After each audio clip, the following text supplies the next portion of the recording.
Assalamualaikum warahmatullahi wabarakatuh. Di sini saya sebagai moderator ingin membawakan presentasi dari kelompok kami, kelompok 18 yang berjudul Potensi Energi Hidro, Arus Laut, dan Hidrogen. Di sini terdapat anggota kelompok yang pertama, Jeffrey Nova Rafiq, yang kedua saya sendiri, Novel Ahmad Maulana, yang ketiga Hasbi Allah, yang keempat Rafki Rinaldi, dan yang kelima Yunita Septianda.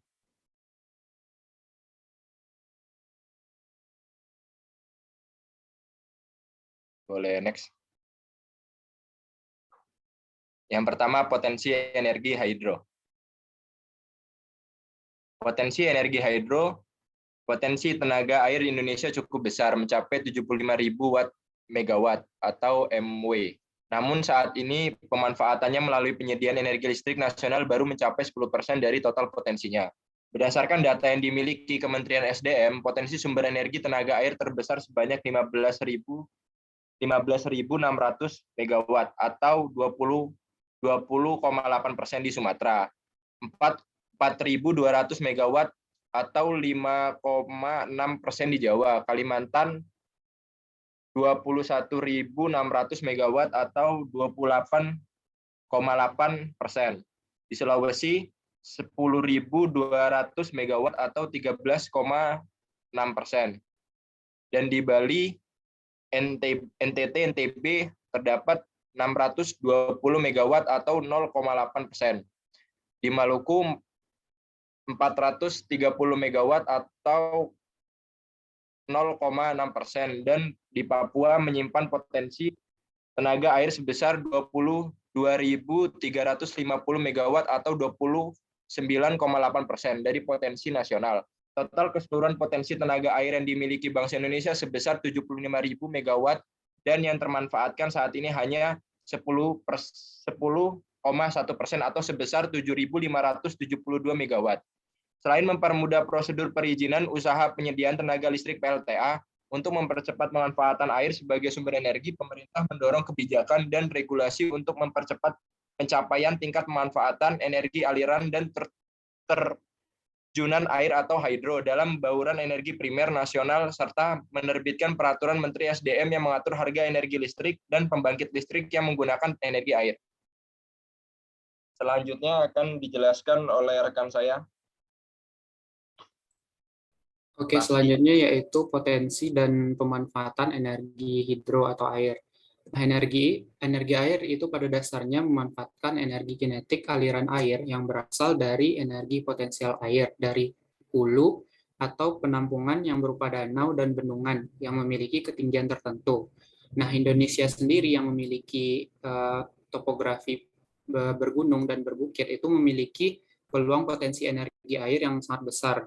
Potensi energi air yang dapat dimanfaatkan sebagai PLTA itu sekitar 75.091 megawatt, sementara yang dapat dimanfaatkan sebagai PLTM dan PLTMH mencapai 19.358 megawatt. Next. Nah, di sini terdapat tabel potensi energi air sebagai PLTA per wilayah dan juga potensi energi air sebagai PLTH atau PLTMH. Nah, di sini wilayah dengan potensi energi air untuk pembangunan PLTA terbesar itu ada di wilayah Papua dengan potensi sebesar sekitar 22.371 megawatt, sedangkan untuk potensi energi air untuk dibangun PLTH atau PLTMH yaitu berada di Kalimantan Timur dengan potensi sebesar 3.562 megawatt. Selanjutnya mungkin dilanjutkan oleh rekan saya. Oke, selanjutnya adalah potensi pemanfaatan energi hidro.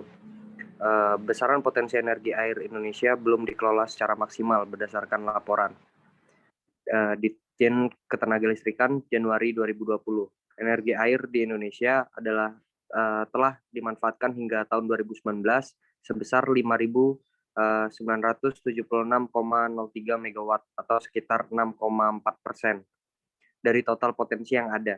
Sementara itu untuk mengupayakan baruan energi baru terbarukan sebesar 23% pada tahun 2025 berdasarkan Rencana Umum Energi Nasional, pemerintah mengupayakan penambahan kapasitas pembangkit listrik tenaga air sebagai berikut. Next. Dan di sini ada tabel terkait potensi energi hidro ya, di mana di sini terdapat keterangan dari daerahnya, potensinya, dan site-nya. Di sini ada Sungai Kalampua 7,74 kW di Desa Tembalang. Kemudian ada Sungai Ciwalen 30 kW di Desa Cibunar, Tasikmalaya. Kemudian ada saluran irigasi Minggir 23,54 kW di Desa Sendangrejo. Kemudian anak sungai Kureng Beukah 355 kW di Desa Krueng Beukah. Kemudian anak sungai Menggeng di potensi besar 744 kW di Desa Padang, Kecamatan Menggeng. Kemudian ada Sungai Kayuni sebesar 105,424 kW di Desa Kayuni. Kemudian ada Sungai Wai Bobot potensinya sebesar 1.300 kW berada di Kabupaten Seram bagian timur. Kemudian ada Sungai Mawayat potensinya sebesar 927,16 kW berasal di Desa Kobi Kecil. Dan yang terakhir yaitu ada Sungai Kitiran, potensinya sebesar 607,15 kW, yaitu di daerah PT Pagilaran. Oke, next. Mungkin selanjutnya akan dijelaskan oleh rekan saya. Oke, selanjutnya adalah potensi energi arus laut yang ada di Indonesia. Oke, di sini ada map potensi arus laut yang telah dipetakan oleh Kementerian SDM. Jadi Kementerian SDM telah memetakan 13 lokasi di mana potensi arus laut itu tersedia. Dan mungkin sebelumnya arus laut itu energi arus laut diambil karena ada aliran yang sangat kencang di bawah permukaan laut yang sangat dalam. Nah, mungkin data-data ini diambil dari sekitar tahun 1899. Dan dari sini kita bisa lihat bahwasanya dari ke-13 potensi ini baru ditemukan daya secara minimal dan maksimal, dan tentunya ini belum diimplementasikan di lapangan gitu, karena belum adanya kejelasan dari roadmap yang dibuat oleh Kementerian SDM. Nah, bisa kita lihat dari totalnya itu dari sisi praktikal totalnya mencapai 1,5 giga. Nah, dari total ini tentunya bisa memenuhi kebutuhan energi listrik di Indonesia. Akan tetapi dari rencana Kementerian SDM, energi arus laut ini belum disertakan, itu karena keterbatasan dari teknologi dan lain-lainnya. Oke, mungkin selanjutnya ini akan dijelaskan oleh rekan saya. Baik, yang selanjutnya adalah potensi energi hidrogen. Next. Jadi di potensi energi hidrogen ini yang perlu diketahui adalah merupakan energi sekunder yang dapat dibuat melalui pembusukan gas alam, minyak bumi, batu bara, dan juga air, yang jika dicairkan di bawah suhu minus 263 derajat Celcius, volumenya akan berkurang menjadi 1:800, sehingga jika dikompresi dalam tangki tekanan tinggi akan mudah disimpan dan juga diangkut. Adapun kegunaannya adalah yaitu dalam industri perminyakan hingga ke proses manufaktur dalam proses produksi zat kimia, makanan, alat elektronik, dan sebagainya, termasuk juga dalam proses pembangkit tenaga listrik. Adapun di Indonesia, sebenarnya energi hidrogen ini masih dalam tahap penelitian, tapi sudah masuk juga ke dalam tahap pengembangan. Untuk tahap pemanfaatan itu Indonesia belum sama sekali melakukan hal tersebut.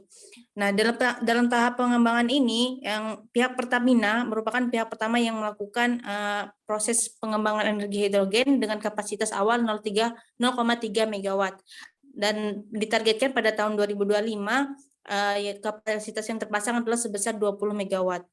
Next.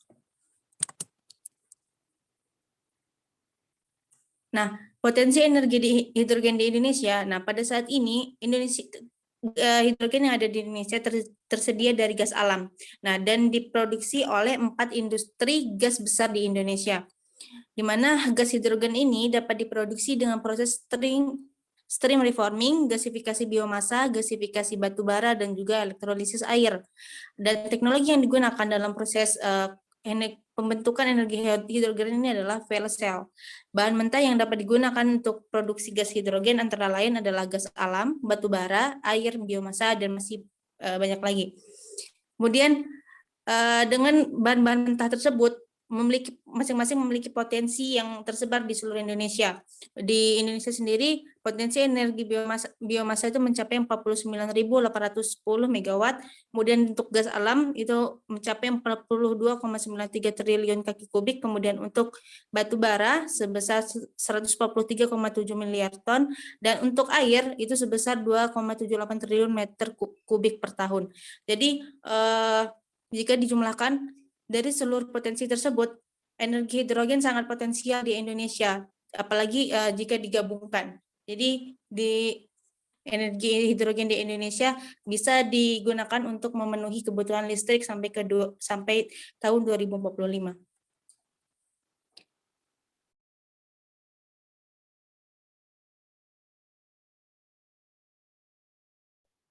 Berikut adalah referensi yang kita ambil untuk dijadikan presentasi pada hari ini.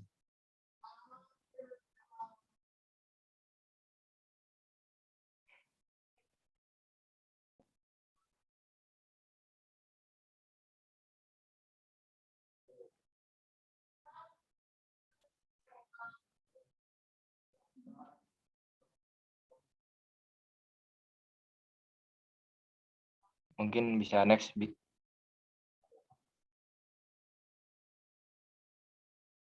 Dan mungkin sekian hasil dari presentasi dari kelompok kami, kelompok 18. Mungkin untuk sesi selanjutnya itu ada sesi diskusi. Mungkin buat teman-teman di sini, barangkali ada pertanyaan yang ingin didiskusikan terkait potensi energi hidro, arus laut, dan hidrogen, mungkin bisa ditanyakan di sini. Mungkin saya buka saja untuk sesi diskusinya.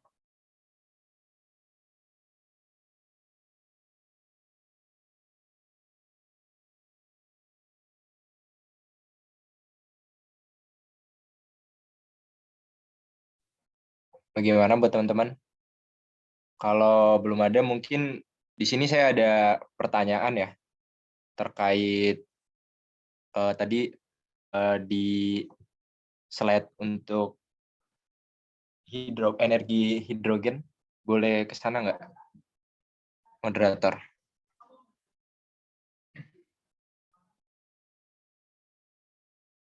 Sebenarnya sih yang ingin saya tanyakan ini, apa sih keunggulan dari energi hidrogen gitu ya, dibanding dengan energi alternatif lainnya gitu? Mungkin mungkin kalau Yunita mau jawab. Oke. Iya ya, Yun, lanjutkan. Ya. Jadi kan hidrogen itu kan diproses dari banyak bahan mentah ya, bisa dari mana aja gitu. Jadi salah satu keunggulannya adalah dia itu berjumlah melimpah.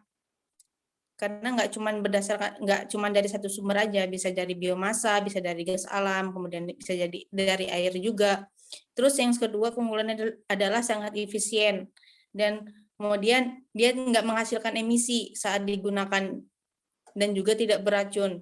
Nah, yang seperti yang disebut bahwa berjumlah melimpah karena tadi juga dia dapat diproduksi dari sumber daya yang terbarukan dan tidak menimbulkan efek rumah kaca.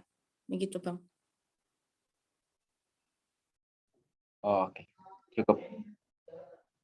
Mungkin buat teman-teman yang lain, siapa tahu ada yang ingin ditanyakan atau ada yang ingin didiskusikan terkait materi pada hari ini. Izin bertanya dong. Oke, boleh, Uja. Oke, sebelumnya perkenalkan ya, nama saya Jeffrey Novel Rafiq. Di sini saya ingin menanyakan terkait tenaga air ya, energi air. Jadi untuk perkembangan daripada PLTA sendiri, kira-kira kebijakan dari pemerintah sejauh ini sampai mana gitu. Kemudian ada nggak gitu teknologi apa gitu yang ada untuk energi air ini gitu. Mungkin itu sih pertanyaannya. Mungkin buat teman-teman jika ada yang bisa menjawab atau bisa didiskusikan dari pertanyaan Jeffrey, bisa langsung dipaparkan gitu. Oke, mungkin saya izin menjawab pertanyaan dari Bang Jeffrey. Itu tentang kebijakan pemerintah ya terkait perkembangan PLTA yang ada di Indonesia dan juga teknologi apa selain dari PLTA atau PLTMH yang bisa memaksimalkan potensi tenaga air yang ada di Indonesia. Nah, yang pertama untuk kebijakan pemerintah itu sebenarnya sudah dijelaskan melalui undang-undang, peraturan pemerintah, dan juga berdasarkan rencana strategis dari Ditjen Energi Baru Terbarukan. Dari yang saya tahu itu terdapat dalam rencana strategis Ditjen Energi Baru Terbarukan tahun 2020 sampai 2024, itu ada beberapa hal yang dilakukan pemerintah untuk memaksimalkan potensi tenaga air di Indonesia. Yang pertama, yaitu melakukan revitalisasi PLTA itu sendiri yang sudah dibangun, tentunya dengan menggunakan dana dari APBN Kementerian ESDM. Tujuannya itu sendiri yaitu untuk mengoptimalkan penggunaan energi air, sehingga hasil dari penggunaan energi air dalam pembangunan PLTA itu akan diberikan ke masyarakat, terutama di daerah 3T atau di daerah terpencil. Kemudian pemerintah juga menyusun prioritas dalam pengembangan PLTA, PLTM ataupun PLTMH, ya, yaitu didasarkan pada kelengkapan perizinan dan juga progres, dan juga didasarkan pada kelengkapan pendanaan, apakah suatu daerah tersebut sudah mampu dalam hal pendanaan dan juga perizinan. Contohnya tadi yang sudah dijelaskan dalam presentasi, yaitu daerah yang dengan potensi tertinggi untuk pembangunan PLTMH itu berada di daerah Kalimantan, yaitu di Kalimantan Timur dan juga Kalimantan Tengah. Maka pemerintah akan memprioritaskan terlebih dahulu pembangunan PLTMH di daerah tersebut. Selanjutnya, pemerintah juga mendorong kerjasama antara PLN dan PUPR dalam pemanfaatan bendungan yang sudah ada ataupun bendungan yang baru sebagai pembangkit listrik, sehingga nantinya akan dapat mengoptimalkan pemanfaatan potensi energi air di Indonesia. Kemudian pertanyaan kedua yaitu teknologi apa selain PLTA yang bisa memaksimalkan pemanfaatan potensi energi air. Dari jurnal yang saya baca itu ada teknologi yang bernama pump storage atau pump hydro energy storage, di mana teknologi itu merupakan teknologi pembangkitan listrik atau teknologi penyimpanan energi listrik, di mana sistemnya itu dia membangun dua waduk dengan ketinggian yang berbeda, yang biasanya itu dia dibangun di pegunungan. Nah, dua waduk ini akan terhubung dengan suatu saluran air, di mana dengan memanfaatkan energi gravitasi, maka air akan mengalir dari waduk yang lebih tinggi ke waduk yang lebih rendah, sehingga energi kinetik air tersebut akan dikonversi menjadi energi listrik dengan menggunakan turbin dan juga generator. Kemudian energi listrik yang dihasilkan akan digunakan, akan disalurkan ke masyarakat ataupun ditransmisikan ke jaringan PLN. Mungkin sekian dari saya, terima kasih. Apakah sudah menjawab, Bang? Oke, cukup menjawab. Terima kasih ya atas jawabannya.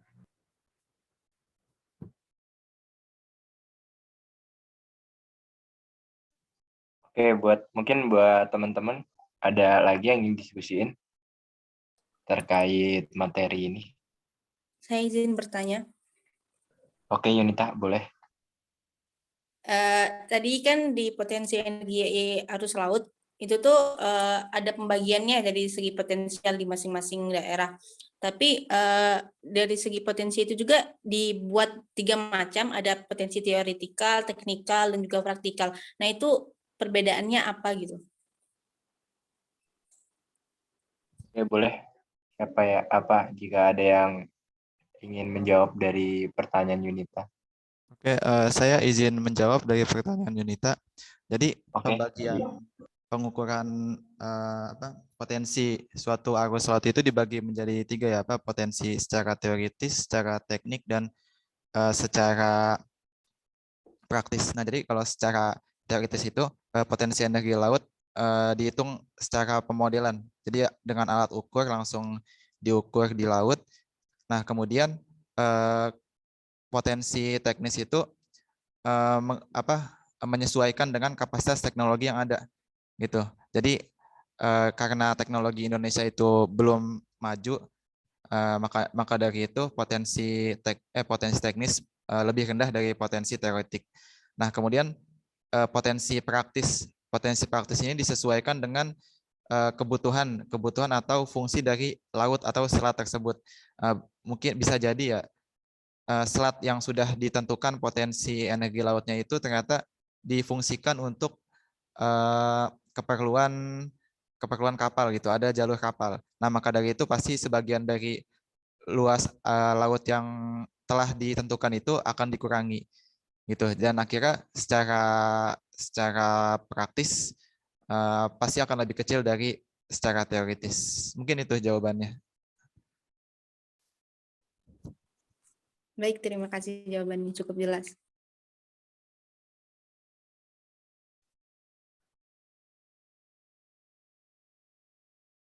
Oke, baik. Mungkin ada lagi nggak yang ingin diskusiin terkait materi ini? Mungkin dari saya cukup. Buat Raffi, buat Yunita, buat Jeffrey. Dari saya cukup Bang. Oke, mungkin cukup semua. Jadi mungkin udah cukup jelas ya untuk presentasi untuk materi ini gitu. Mungkin kita sudahkan saja ya untuk sesi diskusinya gitu. Jadi bisa langsung mungkin ini. Oke, kalau emang sudah tidak ada yang diskusiin lagi, di sini mungkin saya bisa akhiri untuk materi pada hari ini. Apabila ada kata-kata yang salah dan kurang berkenan, saya mohon maaf. Saya ucapkan Assalamualaikum warahmatullahi wabarakatuh. Waalaikumsalam warahmatullahi wabarakatuh. Warahmatullahi wabarakatuh.